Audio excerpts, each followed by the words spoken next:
आज प्युठान जिल्लाको एउटा निकै महत्त्वपूर्ण ठाउँ गौमुखीको बारेमा अलि गहिरिएर कुरा गरौँ न।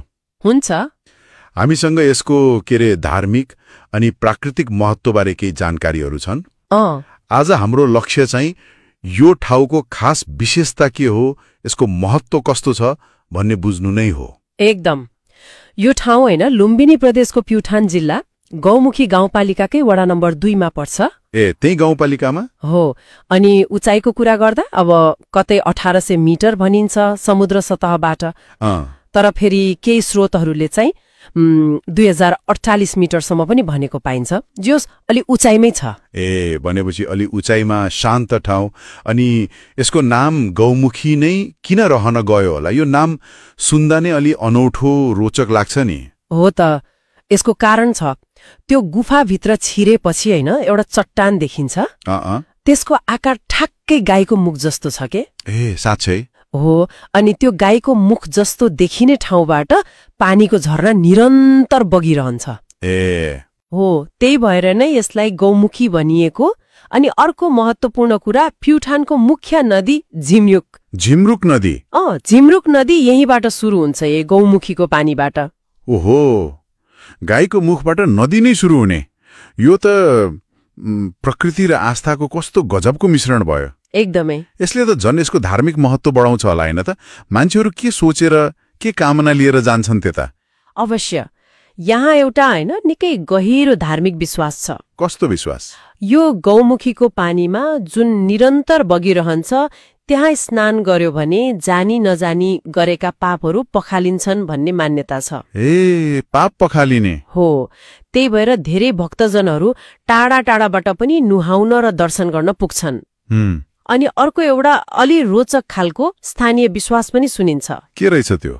कतिपयले चाहिँ यहाँ आएर आफूलाई राम्रो जीवनसाथी मिलोस् भनेर कामना गर्छन् रे, त्यस्तो चलन पनि छ। द्वारीपछिको दोस्रो ठूलो ठाउँ पनि भन्छन् नि। हो, भनिन्छ। प्युठानमा स्वर्गद्वारीको महत्त्व त अब सबैलाई थाहै छ। त्यो त छँदैछ। तर धार्मिक र पर्यटकीय हिसाबले हेर्दा स्वर्गद्वारीपछि गौमुखीलाई नै दोस्रो मान्ने चलन छ।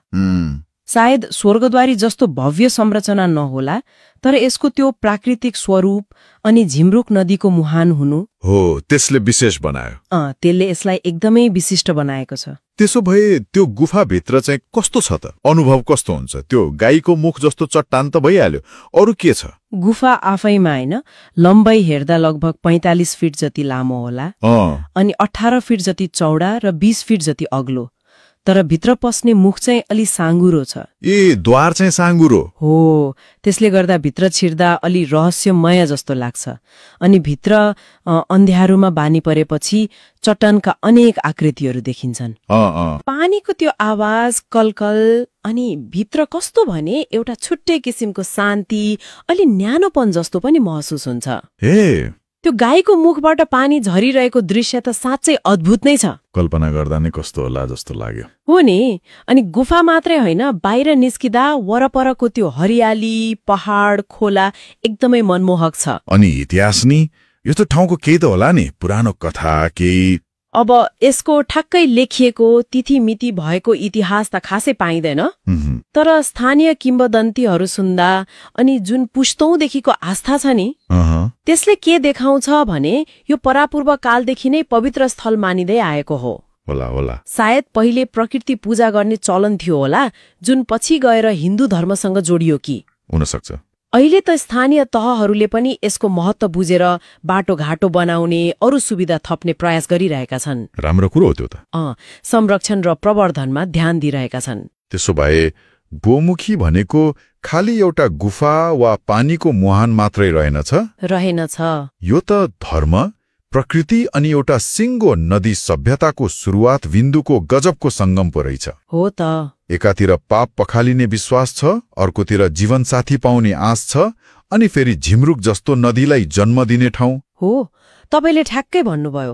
यो प्युठानको मात्रै होइन, मलाई त लाग्छ लुम्बिनी प्रदेशकै एउटा महत्त्वपूर्ण सम्पदा हो यो। निसन्देह। धार्मिक, सांस्कृतिक अनि प्राकृतिक सबै हिसाबले यसले प्रकृति र मान्छेको आस्था कसरी जोडिएको हुन्छ भन्ने राम्रो उदाहरण दिन्छ। साँच्चै सोच्न बाध्य बनाउने कुरा नि। कसरी प्रकृतिले बनाएको एउटा सामान्य संरचना मानौ चट्टानको एउटा आकार वा पानीको मुहान समय बित्दै जाँदा मान्छेको लागि यति गहिरो अर्थ, यति धेरै आस्था र पहिचानको स्रोत बन्न सक्छ होला। हो नि, सायद यो प्रकृतिलाई हेर्ने हाम्रो दृष्टिकोण अनि हरेक कुरामा अर्थ खोज्ने हाम्रो मानवीय स्वभावकै प्रतिबिम्ब हो कि? हुन सक्छ यो एउटा सुन्दर उदाहरण हो प्रकृति र आस्थाको सम्बन्धको।